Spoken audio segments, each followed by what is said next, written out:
వైఎస్ఆర్ కాంగ్రెస్ ప్రభుత్వ హయాంలో ఒక వెలుగు వెలిగారు అనిల్ కుమార్ యాదవ్. 2024 ఎన్నికల్లో ఓడిపోయిన తర్వాత పూర్తిగా సైలెంట్ అయ్యారు. దీంతో ఆయన రాజకీయాలను వదిలేస్తారని ప్రచారం జరిగింది. కూటమి పార్టీలో చేరేందుకు ప్రయత్నాలు చేస్తున్నారని కూడా టాక్ నడిచింది.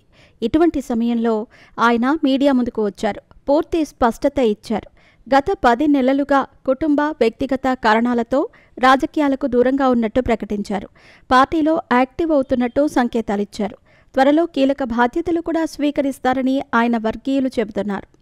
అయితే సడన్గా తాడేపల్లి ప్యాలెస్లోకి ఎంట్రీ ఇచ్చారు అనిల్ కుమార్ యాదవ్. నెల్లూరు ఎంపీ వేమిరెడ్డి ప్రభాకర్ రెడ్డిని టార్గెట్ చేసుకున్నారు. నెల్లూరు జిల్లాలో వైసీపీ పేరు చెప్పి భారీ ఎత్తున ప్రభుత్వ గనులు ముగించి వేయటాన్ని అనిల్ తప్పుపట్టారు. జిల్లాలో ఈ ప్రభుత్వం రాకముందే అక్రమ మైనింగ్పై 255 కోట్ల మేర జరిమానా విధించారు.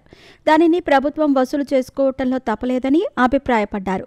కూటమి ప్రభుత్వం వచ్చాక మైనింగ్ ఆపి తనిఖీలు చేశారని, కానీ రిపోర్టు వచ్చాక గనులు తెరవలేని విషయాన్ని కూడా ప్రస్తావించారు.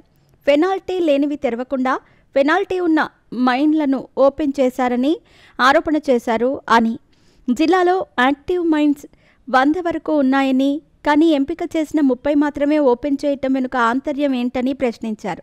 ప్రభుత్వానికి ఆదాయం కూడా తగ్గిందని, నెల్లూరు జిల్లాలో మైన్లు మూసివేతతో 10,000 కుటుంబాలు రోడ్డున పడ్డాయని ఆందోళన వ్యక్తం చేశారు. మరోవైపు అనిల్ కుమార్ యాదవ్ వేమిరెడ్డి ప్రస్తావన తీసుకొచ్చారు. ఎన్నికలకు ముందు అనిల్ కుమార్ యాదవ్ వ్యవహార శైలి నచ్చక వేమిరెడ్డి ప్రభాకర్ రెడ్డి టీడీపీలోకి వెళ్లిపోయారు. ఇప్పుడు అదే వేమిరెడ్డిని అనిల్ కుమార్ యాదవ్ టార్గెట్ చేశారు. ఎంపీ వేమిరెడ్డికి సంబంధించిన 2 వ్యక్తులు మాత్రమే ఇప్పుడు మైనింగ్ చేస్తున్నారని ఆరోపించారు. ప్రభుత్వం చర్యల వల్ల గనుల పరిశ్రమలపై ఆధారపడిన కార్మికులు వీధిన పడ్డారని ఆరోపించారు. వారి ఉసురు పోసుకోవద్దని ప్రభుత్వానికి సూచించారు. జిల్లాలో గనుల మైనింగ్కి సంబంధించి జరుగుతున్న అక్రమాలపై ఆధారాలు బయటపెట్టారు. వాటిని విలేకరులకు సైతం చూపించారు. ఈ మైనింగ్ విషయంలో ఎంపీ వేమిరెడ్డి ప్రభాకర్ రెడ్డిని బాధ్యతుడిని చేస్తూ అనిల్ సంచలన ఆరోపణలు చేశారు. వైఎస్ఆర్ కాంగ్రెస్ పార్టీలో బలమైన నేతగా వేమిరెడ్డి ప్రభాకర్ రెడ్డి ఉండేవారు. జగన్మోహన్ రెడ్డి సైతం ప్రభాకర్ రెడ్డికి అత్యంత ప్రాధాన్యం ఇచ్చేవారు. కానీ మంత్రిగా బాధ్యతలు స్వీకరించిన తర్వాత అనిల్ కుమార్ యాదవ్ తీరులో మార్పు వచ్చింది. ముఖ్యంగా అప్పట్లో ఆయన వేమిరెడ్డి ప్రభాకర్ రెడ్డిని టార్గెట్ చేశారు.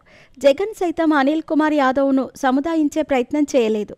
అందుకే ఎన్నికలకు ముందు వేమిరెడ్డి ప్రభాకర్ రెడ్డి టీడీపీలోకి జంప్ చేశారు. అయితే ఎప్పటికైనా వేమిరెడ్డి ప్రభాకర్ రెడ్డి వైఎస్ఆర్ కాంగ్రెస్ పార్టీలోకి తిరిగి వస్తారన్న ప్రచారం ఉంది.